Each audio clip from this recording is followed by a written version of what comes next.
টানা বৃষ্টিতে আবারও জলাবদ্ধতায় নাকাল রাজধানী ঢাকা। কোথাও হাঁটু, কোথাও কোমর সমান পানিতে স্থবির হয়ে পড়েছে জনজীবন।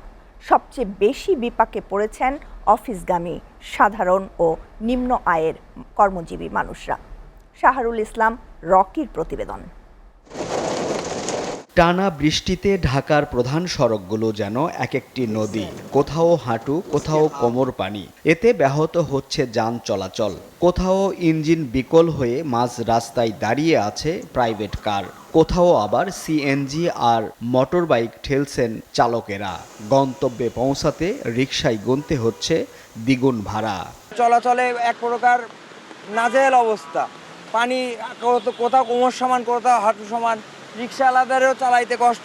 বাইকের অর্ধেকের বেশি কিন্তু ডুবন্ত অবস্থা আমি চালিয়ে আসছি অফিসে আজকে, এবং জনগণের খুবই দুর্ভোগ হচ্ছে। আমার গাড়ির 2 জায়গা ডুবে গেছে, সাইলেন্সারের ভিতরে পানি ঢুকে গাড়ি বন্ধ হয়ে গেছে। নগরবাসীর অভিযোগ, অপর্যাপ্ত ড্রেনেজ ব্যবস্থা আর খাল নালা দখলের কারণেই এই দশা। প্রতি বছর কোটি কোটি টাকা খরচ হলেও সামান্য বৃষ্টিতেই ডুবে ঢাকা। এবার সাময়িক জোড়াতালি নয়, স্থায়ী সমাধানের দাবি তাদের।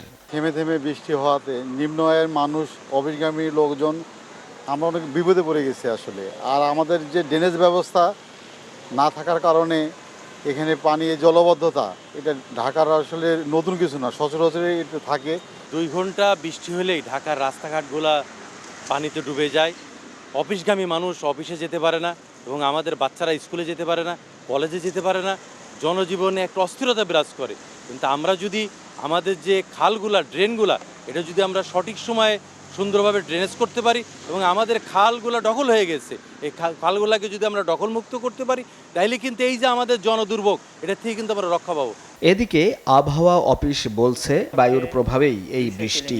আগামী 2 দিন দেশের কোথাও কোথাও ভারী থেকে অতি ভারী বৃষ্টির শঙ্কা রয়েছে। ঢাকাতে বৃষ্টিপাতের কথা যদি আমরা দেখি, তাহলে গত 24 ঘন্টায় বৃষ্টিপাত রেকর্ড করা হয়েছে 97 মিলিমিটার। আগামী 24 থেকে 48 ঘন্টার মধ্যে এটাই পরিলক্ষিত করছি যে রংপুর, ময়মনসিংহ এবং সিলেট বিভাগে ভারী থেকে অতি ভারী বর্ষণ হতে পারে, এবং ঢাকাতেও ঢাকার কিছু কিছু জায়গাতে মানে ভারী বৃষ্টি হওয়ার সম্ভাবনা রয়েছে। আমরা আশা করছি যে আগামী 48 ঘন্টার পরে দেশের যে সার্বিক বৃষ্টিপাতের পরিস্থিতি, সেই পরিস্থিতিও অনেকটা উন্নতি লাভ করবে। গতকালে থেকে চট্টগ্রাম, কক্সবাজার, মোংলা এবং পায়রা সমুদ্র বন্দর সমূহকে 3 নম্বর স্থানীয় সতর্কতা সংকেত নামিয়ে ফেলতে বলেছি। শুধু আশ্বাস আর মাস্টার প্ল্যান নয়, ঢাকার এই চীনা দুর্ভোগ কমাতে প্রয়োজন 2 সিটি কর্পোরেশনের সমন্বিত ও দীর্ঘমেয়াদী উদ্যোগ। শাহরুল ইসলাম রকি, SA টিভি, ঢাকা।